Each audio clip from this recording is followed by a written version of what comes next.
En este video lo que vas a encontrar es una parte bíblica sobre el tema de qué pasa desde el punto de vista teológico, pastoral, cuando muere un bebé, cuando muere un infante, un pequeñito, o no llega a término y no llega a nacer. Vas a encontrarte una discusión bíblica de algunos textos que voy a estar indicándote y van a salir también en la pantalla, y hay un índice al final del video para que puedas ir directamente para buscar en tu Biblia y repasar lo que dice la Biblia sobre esto. Yo he tenido estudios teológicos, pero esto sale de esa base sobre la cual está montada la experiencia pastoral de más de 45 años. Este es un nicho en la vida de los creyentes que no está cubierta, por lo menos en mi opinión, no está cubierta adecuadamente. Vamos a leer la Biblia. Yo voy a dejar algunas preguntas que me parece importante que hay que planteárselas, y te voy a dar algunas conclusiones que son como una opinión personal. Sos vos el que tiene que juzgar si eso es cierto o no. El 12 de noviembre de 1993 nació nuestro primer nieto. Se llamaba Nicolás Andrés Sánchez. Era el hijo de nuestra hija mayor y de Marcelo, su esposo. Eran recién casados, eran tan jovencitos. Y venía bien el embarazo. Mi hija es flaquita, pero en aquel entonces el bebé venía, pesó casi 4 kilos al nacer.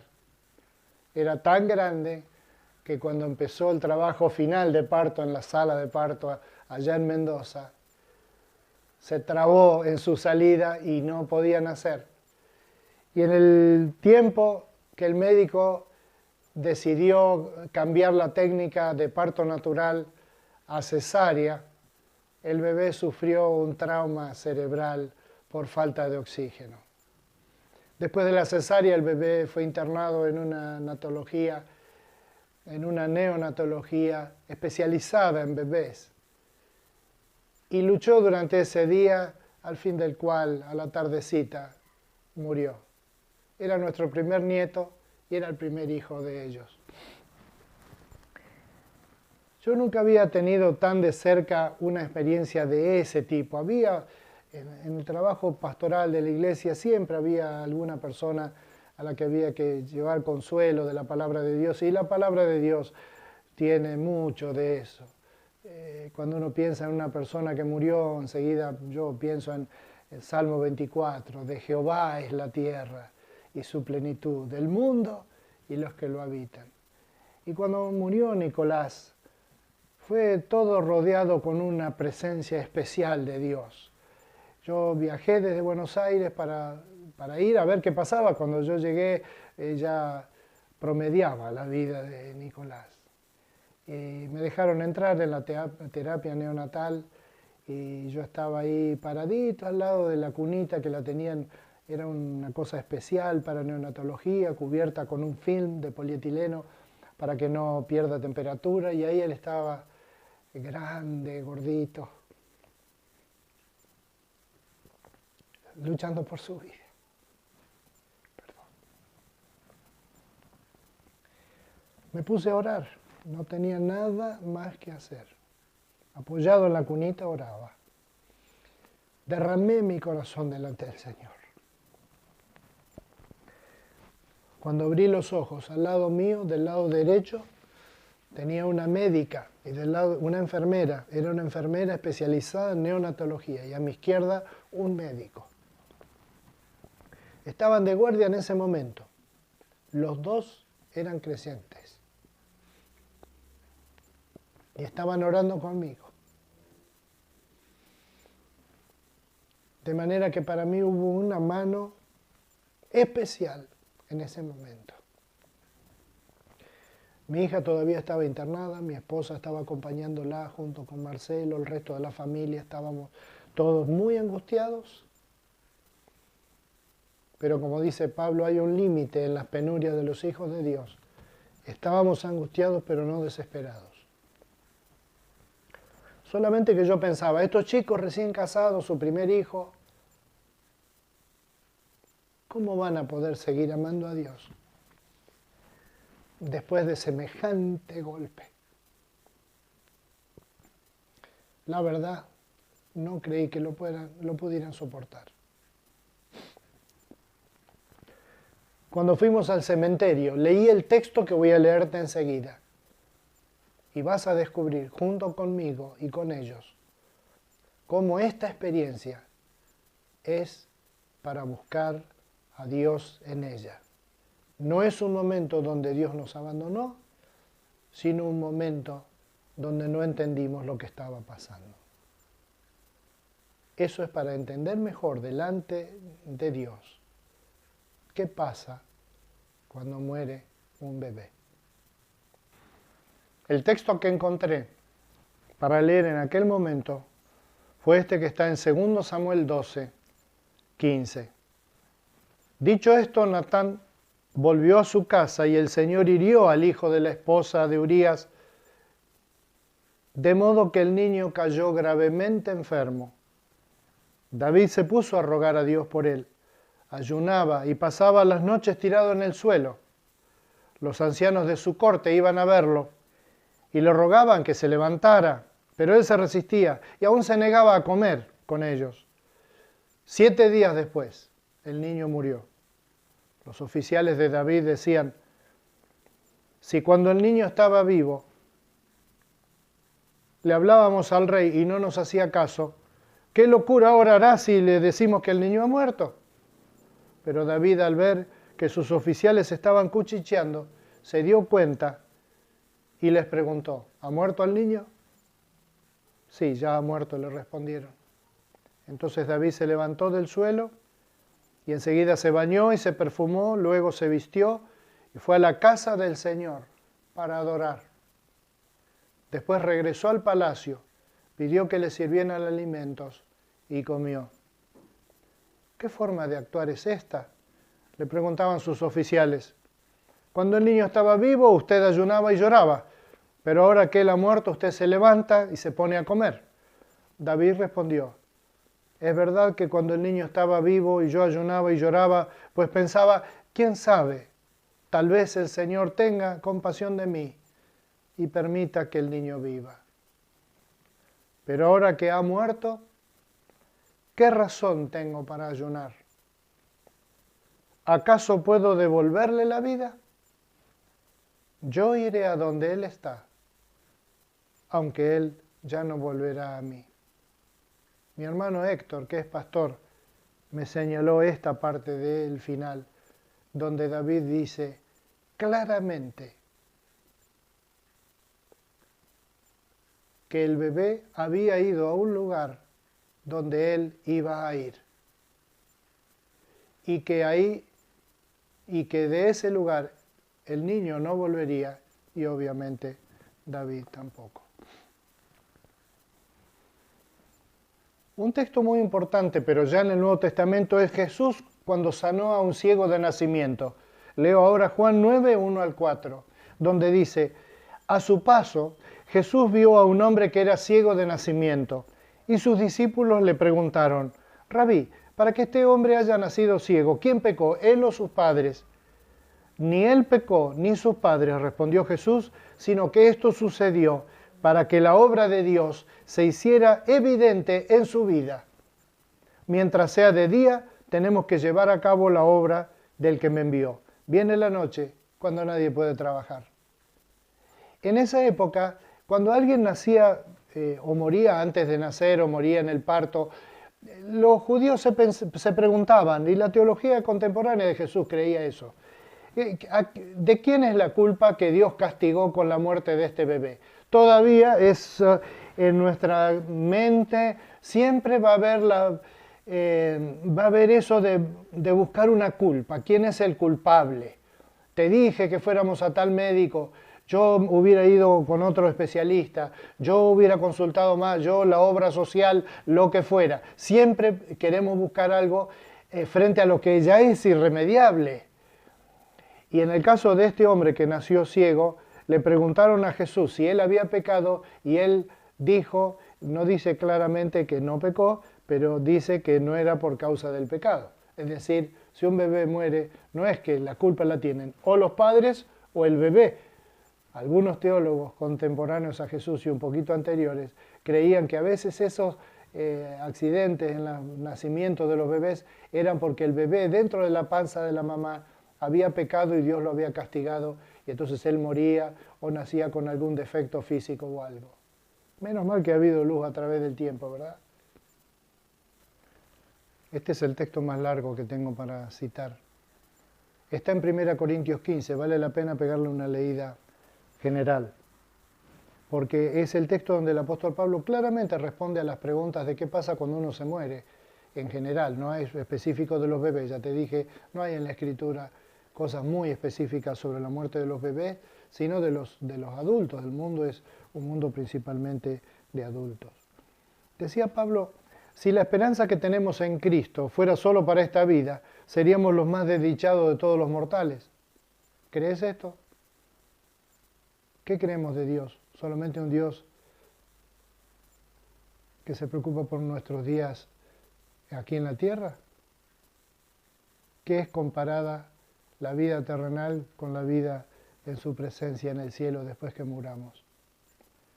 Como dijo una mística católica de la Edad Media,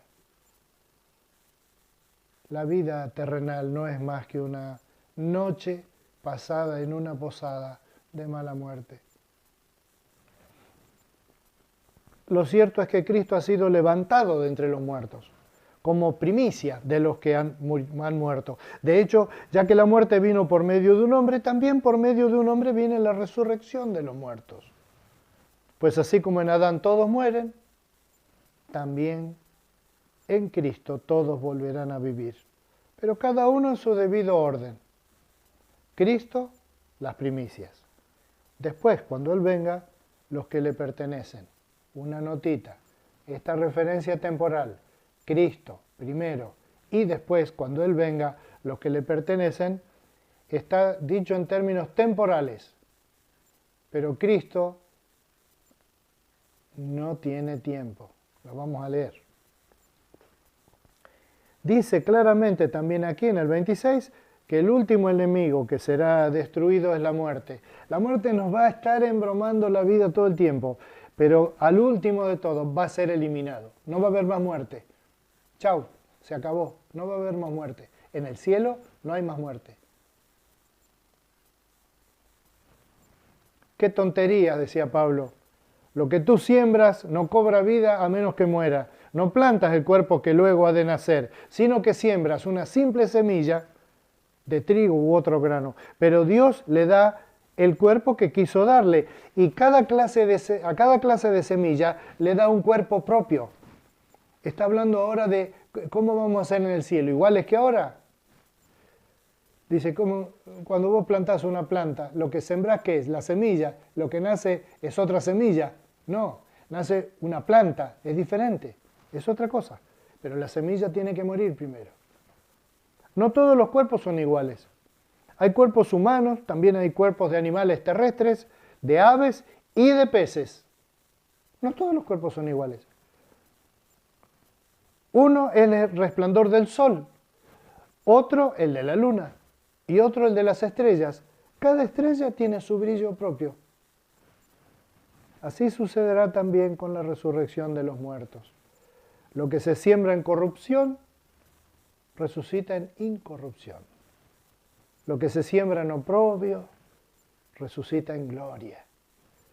Lo que se siembra en debilidad, resucita en poder. Se siembra un cuerpo natural, resucita un cuerpo espiritual. Si hay un cuerpo natural, también hay un cuerpo espiritual. Así está escrito. El primer hombre, Adán, se convirtió en un ser viviente. El último Adán, en el espíritu que da vida. No vino primero lo espiritual, sino lo natural, después lo espiritual. El primer hombre era del polvo de la tierra, el segundo hombre del cielo. Como es aquel hombre terrenal, así son también los de la tierra. Y como es el celestial, así también son los del cielo. Y así como hemos llevado la imagen de aquel hombre terrenal, llevaremos también la imagen del celestial. Les declaro, hermanos, que el cuerpo mortal no puede heredar el reino de Dios, ni lo corruptible puede heredar lo incorruptible. Fíjense bien en este misterio que les voy a revelar. No todos moriremos, pero todos seremos transformados. En un instante, en un abrir y cerrar de ojos, al toque final de la trompeta, pues sonará la trompeta. Y los muertos resucitarán con un cuerpo incorruptible. Y nosotros seremos transformados. Se le escapó a Pablo el deseo que él tenía y la convicción de que el Señor iba a volver para el fin de la historia mientras él todavía vivía. Porque lo corruptible tiene que revestirse de incorruptible y lo mortal de inmortalidad. Cuando lo corruptible se revista de lo incorruptible y lo mortal de inmortalidad, destaco esto, para las personas está hablando, la inmortalidad de la persona, entonces se cumplirá lo que está escrito, la muerte ha sido devorada por la victoria. Te aseguro que estoy disfrutando de leer cada uno de estos textos, pensando siempre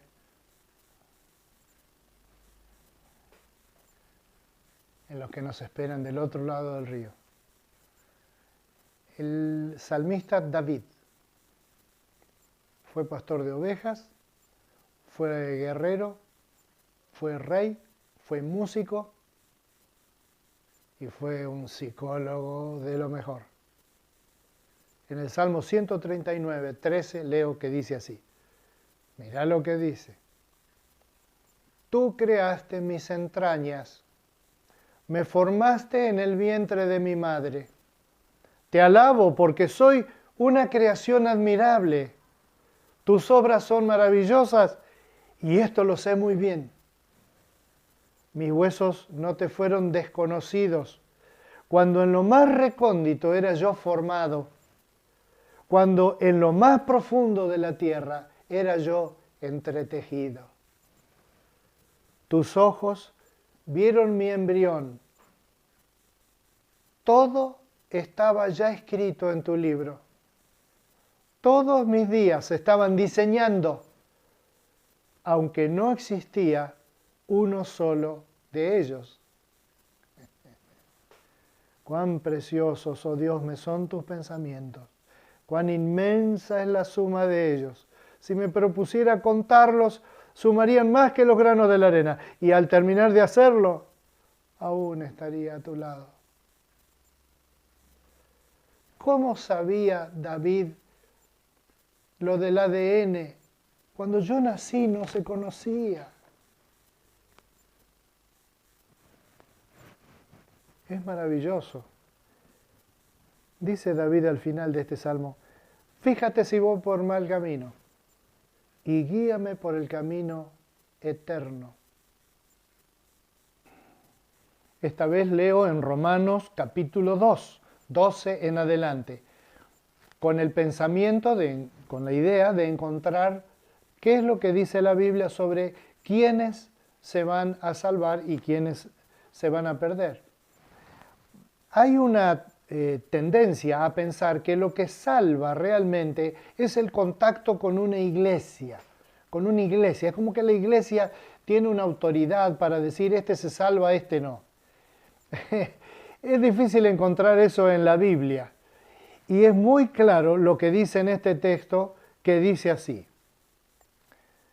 Que responde a la pregunta, ¿qué pasa con las personas que nunca... Hay personas que nacen y mueren sin haber oído nunca, nunca de Jesús, ni de Dios, o que han escuchado llamar a Dios con nombres que no son el nombre propio que le damos nosotros, que está en la Biblia, Jehová, Yahvé, Dios. Yo te pregunto, Si una persona nunca tuvo la oportunidad de conocer a Dios y ser responsable frente a Él, lo que llamaba Martín Lutero la competencia del alma frente a Dios. Dios, además de que esa persona no tuvo la dicha de conocerle como nosotros le conocemos, ¿Dios lo va a castigar? ¿Dios es justo o finalmente es mayormente justo, pero no es justo con todos? Acá está en la Biblia, acá está. Romanos 2:12. Todos los que han pecado sin conocer la ley, también perecerán sin la ley. Y todos los que han pecado conociendo la ley, por la ley serán juzgados. Porque Dios no considera justos a los que oyen la ley, sino a los que la cumplen. De hecho, cuando los gentiles que no tienen la ley cumplen por naturaleza lo que la ley exige, ellos son ley para sí mismos, aunque no tengan ley. Déjame hacer un paréntesis. Un profesor en el seminario nos enseñó esto. Él dijo, ¿se fijaron que todos los pueblos de la historia de todo el mundo, todos tienen una ética? Cambian los conceptos particulares de la ética. Por ejemplo, hay tribus que tienen la idea de que tienen que matar, hacer cosas extrañas, pero tienen todos los pueblos la idea de que hay cosas que son buenas y que hay que hacerlas, y que hay cosas que son malas y que no hay que hacerlas. Todos tienen ese concepto básico, ético. Está en la creación. No es una imposición social, sino cómo haces para imponer eso para todas las épocas del mundo, de todo el mundo.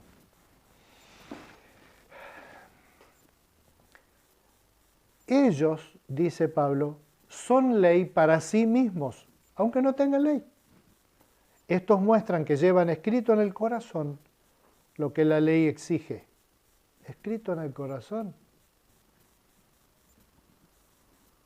lo que la ley exige, como lo atestigua su conciencia, pues sus propios pensamientos algunas veces los acusan y otras veces los excusan.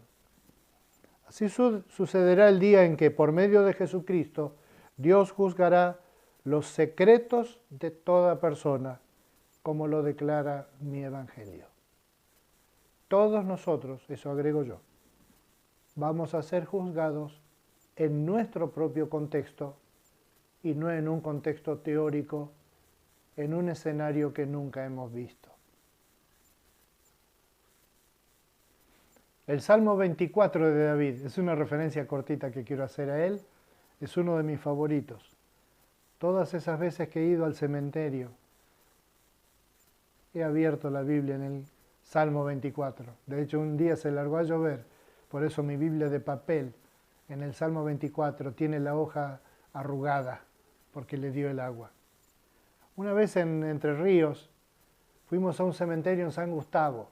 Es un pueblito pequeño, rural, donde el cementerio está en un campo y está dividido por una calle de tierra. Y de un lado están los católicos enterrados y del otro lado los protestantes, los evangélicos y los que no son católicos.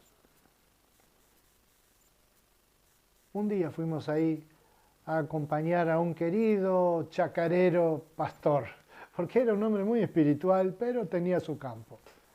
Había muerto su esposa. Todavía me acuerdo como si fuera hoy. Era un hombre grandote, alto, un gringo. Eichhorn, de apellido. Estaba abrazando a sus hijas, ya chicas grandes. Y entonces habló el pastor de la iglesia de él y dijo, leyó unas palabras y habló. Y él pidió para hablar. Y él dijo, así como yo he venido otras veces a decirle a los familiares de alguien que partió, de la esperanza que tenemos en el cielo, yo no quiero dejar pasar esta oportunidad para decir delante de todos ustedes que me escucharon decir esto para los demás, que tenemos esperanza de que Sara está en el cielo y que nos vamos a encontrar con ella. En mi vida he escuchado un mensaje mortuorio tan fuerte y tan precioso. En el Salmo 24, David habla de que de Dios es el mundo y las personas. No estamos al garete, estamos en un universo que Dios creó y del cual es el Señor. Es cierto, hay pecado, pero eso se va a terminar. Y David se pregunta de eso, pensando en los bebés que han muerto. ¿Qué mal han hecho? ¿Por qué? ¿Qué pasó? Y él dice así, se pregunta, esta pregunta retórica profunda. ¿Quién puede subir al monte del Señor? ¿Quién puede estar en su lugar santo? Solo el de manos limpias y corazón puro, el que no adora ídolos vanos, ni jura por dioses falsos. Quien es así, recibe bendición del Señor. Dios, su Salvador, le hará justicia. ¿Y si es un bebé? Y hablando de quién se salva, ¿no? ¿Quién va a estar en la presencia de Dios?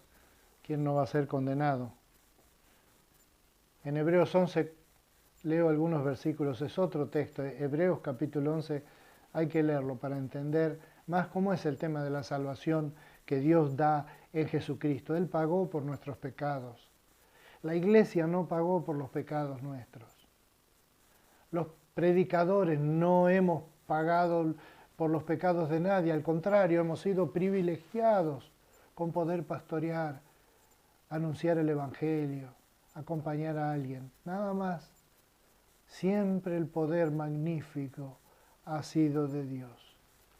Y él menciona varios casos y menciona una cosa que responde a la pregunta, antes de Cristo, por ejemplo David o Abraham, ¿se salvaron o dónde quedaron?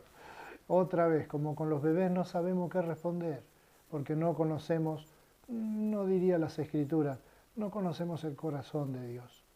Nunca lo aprenderemos del todo hasta que estemos en su presencia. Dice así acá, por la fe Abel,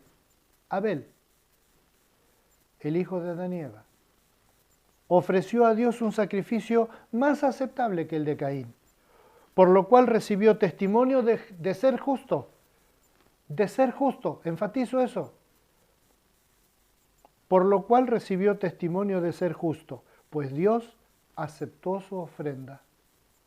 Y por la fe Abel, a pesar de estar muerto, habla todavía. Vamos a vivir para siempre, todos. Por la fe Noé, pone por ejemplo, son ejemplos que elegí a propósito porque son muy antiguos, muy antiguos. Por la fe Noé, advertido sobre cosas que aún no se veían, con temor reverente construyó un arca para salvar a su familia. Por esa fe condenó al mundo y llegó a ser heredero de la justicia que viene por la fe. ¿Cuál era la religión de hacer un arca? Ninguna. Ninguna. Pero hubo un acto de obediencia a Dios. Y dice claramente acá que Noé fue salvo.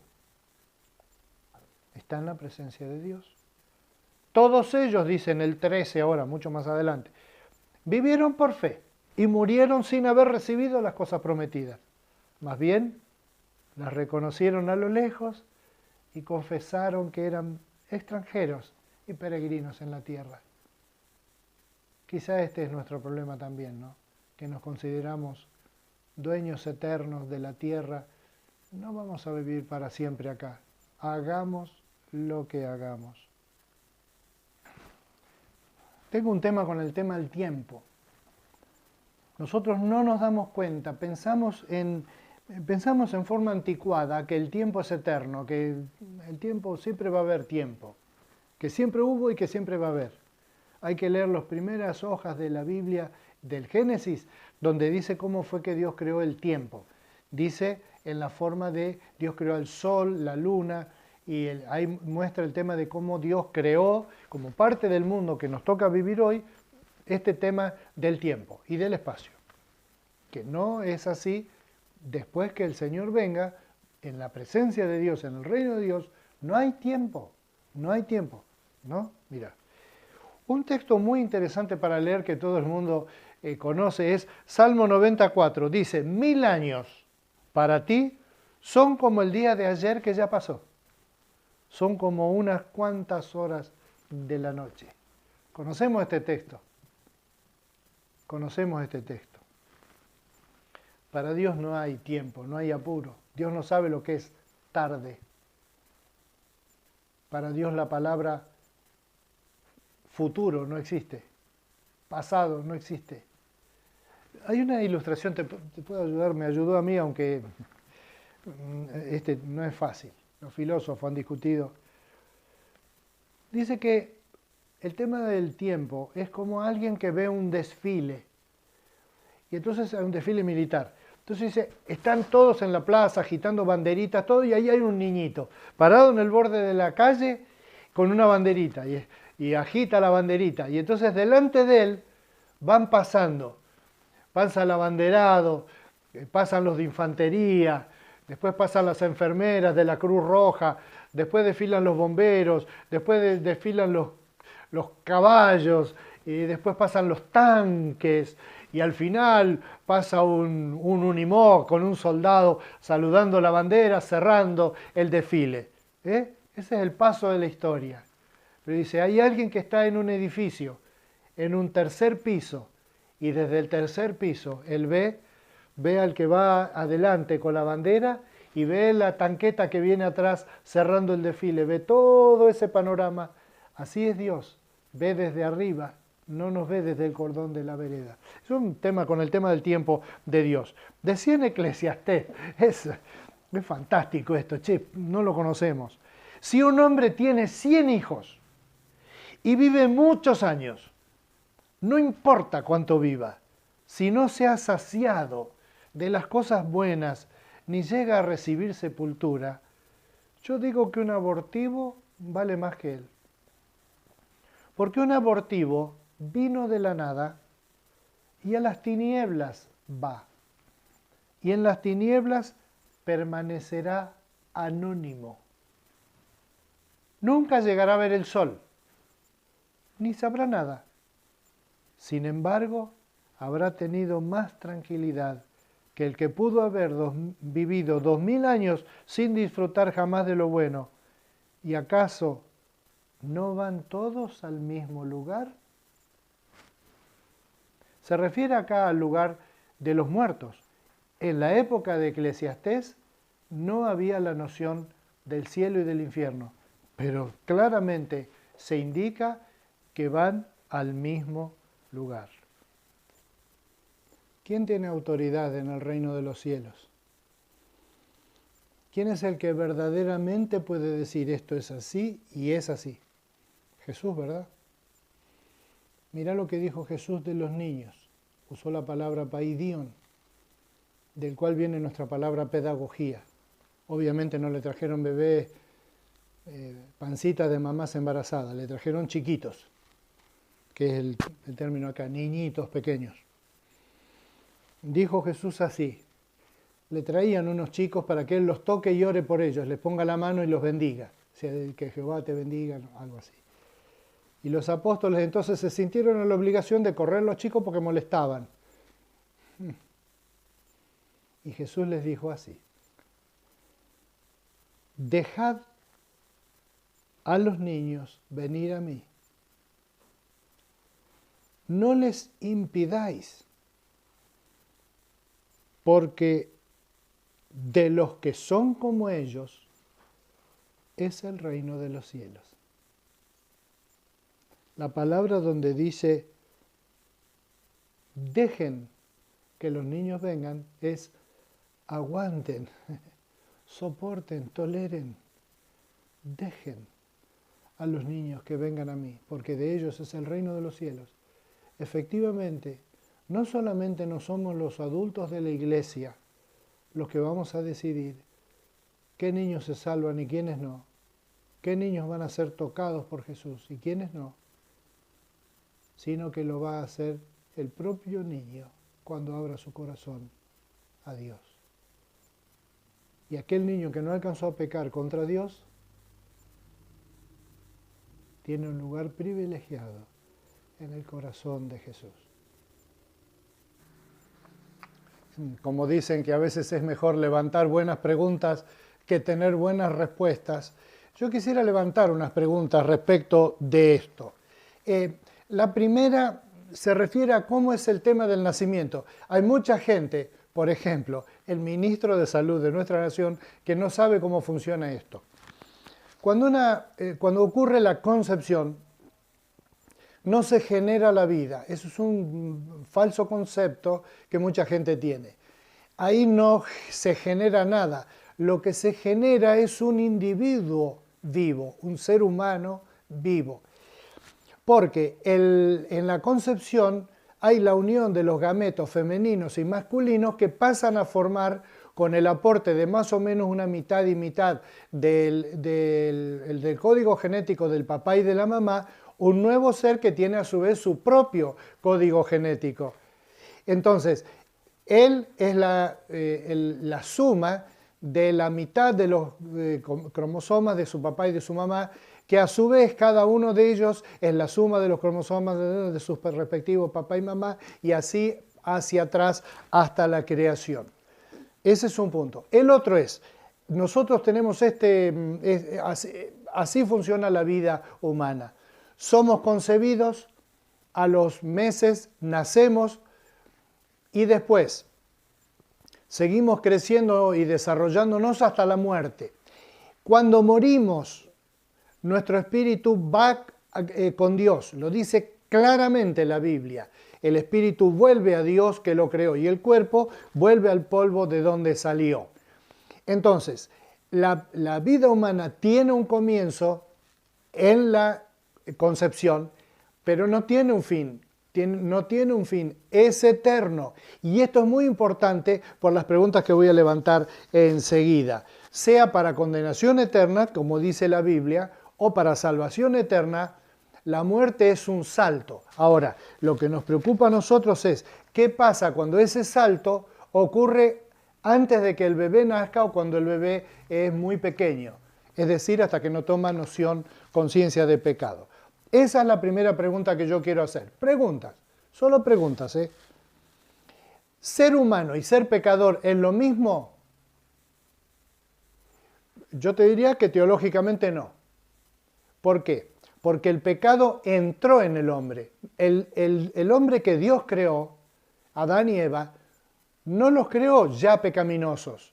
Y el apóstol Pablo, en el texto que hemos leído, claramente dice que nosotros tenemos una herencia de aquel Adán y también una herencia de este Cristo, que es el Salvador, el que recompone la imagen adánica en las personas. Es decir, lo restaura completamente a cero.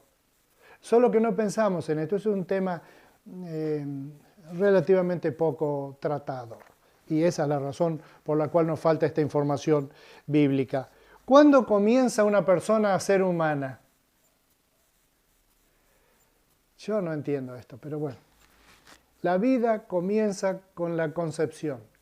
Después de la concepción, esa única célula que era el óvulo, penetrado por el espermatozoide y que comienza inmediatamente en un proceso de división celular, se parte en 2, luego en 4, en 8, en 16 y así va creciendo ese pequeño glomérulo al principio y después va creciendo y se va desarrollando. Pero desde el minuto cero, él tiene en el ADN, está muy estudiado eso, tiene las características personales que va a tener si lo dejamos vivir.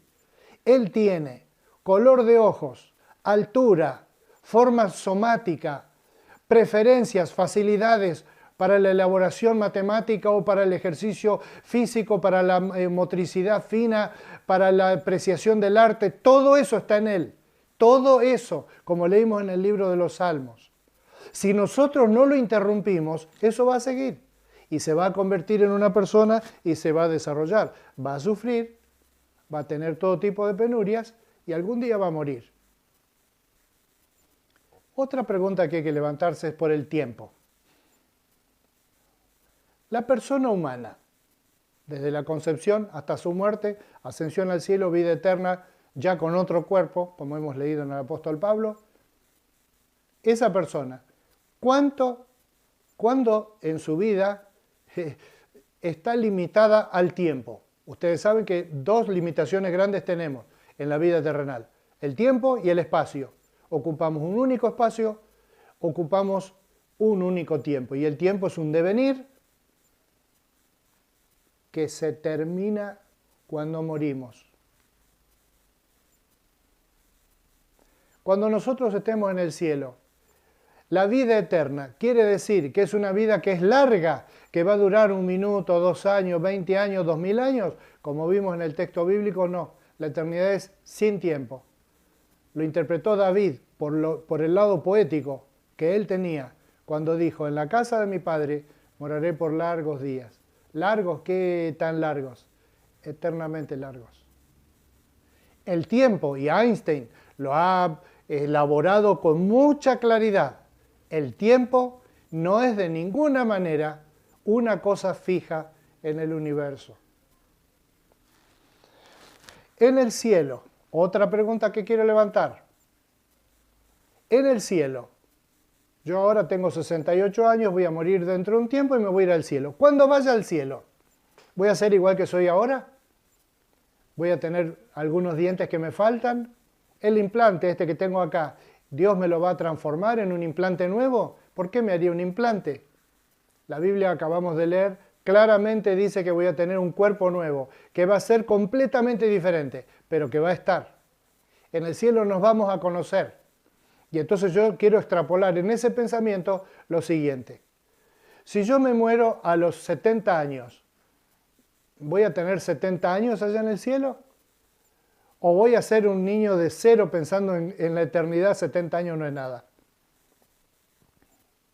Y si muere un niño, cuando va al cielo, ¿sigue siendo un niño nada más que está allá en la presencia de Dios?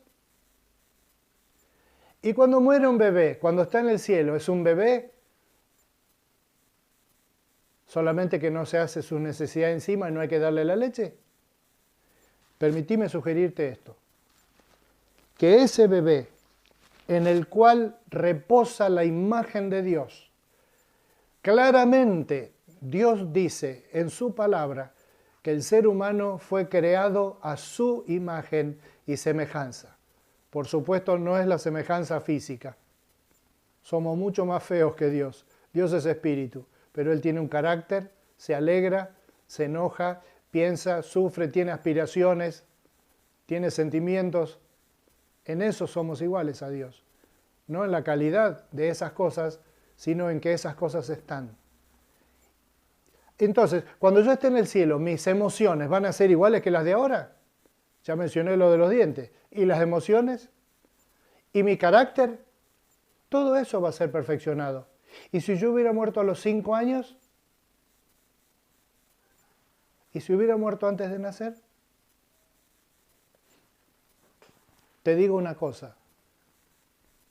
Lo que yo soy ahora no es nada, nada comparado con lo que voy a hacer cuando Él me transforme. Voy a ser un ser perfecto.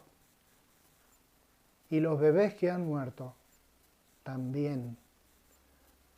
Te conocerán y me conocerán y conoceremos, como decía Pablo, como somos conocidos por Dios.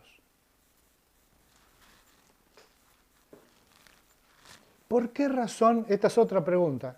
¿Por qué razón Dios, que cuando creó al hombre vio Dios que era bueno en gran manera, fue lo mejor que hizo? ¿Por qué Dios proveería la salvación del hombre solamente dedicada a los adultos? ¿Por qué? ¿Por qué Dios abandonaría a los bebés que mueren? Los bebés que mueren generalmente sin que nadie les pregunte nada. No es por culpa de ellos. Aún los chiquitos que mueren en un accidente, caen en un pozo o ese tipo de cosas. Dios va a ser tan duro con su mejor creación de dejarla que se pierda eternamente por un accidente de la vida o porque la mamá pensaba que ella era dueña del cuerpo y de paso entonces se lo sacó de encima. Te digo yo delante de Dios, no. Dios no abandonará al débil. Hay miles de textos en la Biblia que muestran a un Dios que hace todo por el más débil. Y eso incluye a los bebés. Acá hay algunas aplicaciones que quiero dejar y ya termino. Es largo, vas a encontrar un índice al final que te va a permitir guiarte a través de este video para volverlo a ver, para recomendarlo, para que otra persona se consuele con esta idea, se consuele con la idea de que nos veremos en la presencia de Dios. Primero, decimos mal, para mí, en nuestro lenguaje, perder un bebé. Cuando nosotros le pregunté a mi hija, que es la del ejemplo que arranqué, pregunté, ¿por qué decimos perder un bebé, no? Y ella dijo, bueno, porque se pierde todas esas cosas que uno había pensado. Una de las imágenes más tristes es la de cuando muere un bebé, la ropita que habíamos comprado para él, la cunita, la piecita, es triste. Es muy doloroso, justamente por eso, de que habíamos puesto una carga emocional en él. Ahora viene nuestro hijito, ahora sabemos el sexo, antes no, va a ser así, va a ser asá, y ya le compramos juguetes y le pintamos la pieza de color de él y todo eso se pierde. Pero te digo, cuando muere un bebé, lo más precioso que se pierde es la vida de ese bebé y no la ropita. La interrupción del embarazo. Hay un embarazo, se corta y el bebé que se está gestando muere. La interrupción del embarazo puede ser accidental, como también hay muertes de adultos accidentales. Muchas personas mueren por accidentes y nosotros no hacemos una cuestión teológica por eso, aunque es cierto que cuando muere una persona joven decimos qué bárbaro, ¿no? Es como una cosa injusta. Pero la interrupción del embarazo que llamamos aborto es una práctica médica. El bebé, si las cosas van bien, si no intervenimos para interrumpir su vida, llámalo como quieras. Yo no quiero ofender a los proabortistas, pero quiero decir la verdad como son. ¿Cómo dirías vos si alguien mata a alguien en la guerra para justificar un poco moralmente el asunto? ¿Cómo se llama cuando yo mato a un enemigo en la guerra? Ya sé, tengo orden de matar y debo cumplir y los destinos de la patria y la libertad y todo eso, pero maté a un tipo, maté a alguien que tiene su familia y todo, que ya no lo va a volver a ver. Está bien, hay como una justificación moral en eso, pero yo tuve que apretar el gatillo y pegarle un tiro a él. Es lo que dicen de los soldados de la aviación, que ellos van riéndose mientras bombardean un pueblo, porque ellos no ven como el soldado de infantería que ve al enemigo a corta distancia. Como dijo el escritor ruso, un enemigo a 300 metros es un enemigo, pero a 30 metros es un ser humano. Y trae una discusión que sería lindo tenerla en otro momento. Ay, ay, ay. Si lo dejamos al bebé, va a nacer y va a crecer y va a tomar esas características. Quizá él mismo arruine su vida después, porque va a pecar, seguro, eso seguro. Pero después, si le damos tiempo, si no le damos tiempo, no va a poder ni pecar. Pero una cosa que también me gustaría decir para ser justo es que también si uno ha sido responsable por la muerte de un bebé, Dios también lo perdona. Sí, Dios lo perdona. Muchos casos pastorales, en la casuística pastoral se ve esto. Hay una mujer que se practicó un aborto, fue una mujer por ahí, le hicieron algo y ella perdió el bebé. Pero ella no quería en el fondo, pero le hicieron presión al novio o le hicieron presión en la familia para que no la expulsen del colegio y ese tipo de cosas. Es muy común eso. Y esa persona lleva toda la vida la idea de que es un asesino. Debería verse delante de Dios como una persona que Dios ama hagamos lo que hagamos, Dios tiene la capacidad para perdonarnos. Dice el apóstol Juan que Dios tiene la capacidad de perdonarnos y limpiarnos de toda maldad. Dejo esta despedida con final abierto. En el cielo nos conoceremos como somos, cara a cara. Y yo tengo ganas de volver a ver a mamá, a papá y a Nicolás, porque sé que están ahí. Y que voy a hablar con ellos. Y espero cuando me encuentre con ellos que Nicolás se acerque a mí y me diga, abuelo, qué bien que hiciste en estudiar ese tema. Fíjate en los textos bíblicos. Como te dije, en el final hay un índice y ahí lo vas a poder encontrar. Escribime con toda libertad. También ahí vas a tener todos los contactos. El que quiera llamar para insultarme, hágalo. No hay problema. Ahí vas a encontrar los textos bíblicos, un índice que te va a llevar a cada sección abajo de este video, que es largo y no me importa. Fíjate lo que dice, escribime y ojalá Dios pueda tener una respuesta directa de su Espíritu Santo sobre estas preguntas que vos tengas para hacerle. Me refiero a, vos lee esto, orá y pedile a Dios que te dé sabiduría para entender. Yo creo que te va a responder. Y la respuesta que te dé te va a dar profundo consuelo y paz. Que Dios te bendiga.